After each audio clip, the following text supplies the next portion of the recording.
So when you're repotting any plants or starting a new garden, soil is so important, and that's actually building your soil's home. I like to use Sungrow and Black Cow.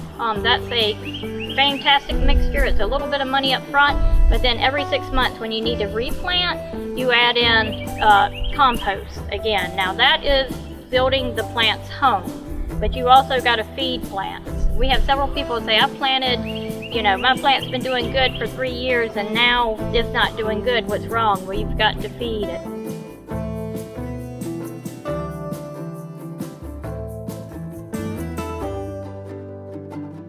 So the biggest thing people get wrong, other than not feeding their plants, are watering too much or not watering enough. And it's going to depend on the plant variety. So mainly your herbs, strawberry plants, the way to kill them is to water them too much. So with those, you almost want them to dry out in between waterings.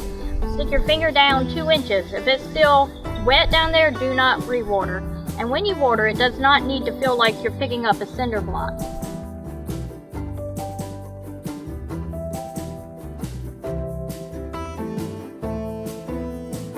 So a lot of your vegetable plants, you're going to start in a little container like this, or purchase in a little container like this. Now, tomatoes are a little different than most things.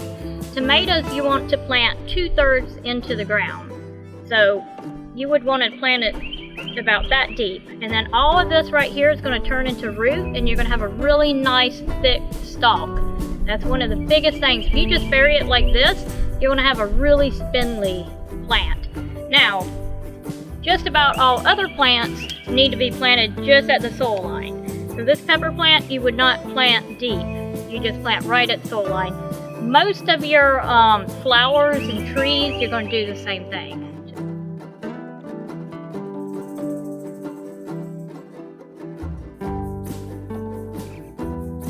A lot of people put plants like tomatoes, peppers in 5-gallon buckets. Now if you do that, you're going to be watering a whole lot. So my undeterminate or indeterminate tomatoes are going to go in at least 40-gallon containers.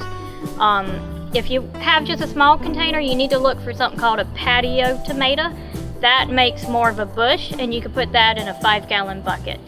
A 5-gallon bucket will work, but you're going to be doing a lot of extra watering, a lot of extra fertilizing. They really need a big home. Same things with your peppers. So if I had a 40-gallon tub, and that's what we plant everything actually in half 55-gallon drums, you could plant 2 peppers in that size. And you, like I said, you can get away with it on smaller, but you're going to have healthier plants the bigger you go.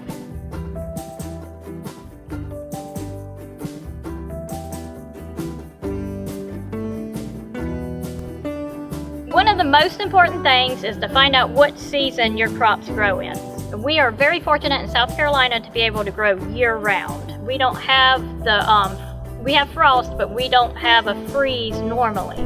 So I separate stuff in cool weather, cold weather, warm weather, and hot weather, which I like to say, some likes it hot. So sweet potatoes, okra would be something that's super hot. Tomatoes, peppers, they like medium warm weather. So it's a good idea in July and August, September, if you can kind of offer a little shade from the noontime sun from 11:30 to 3.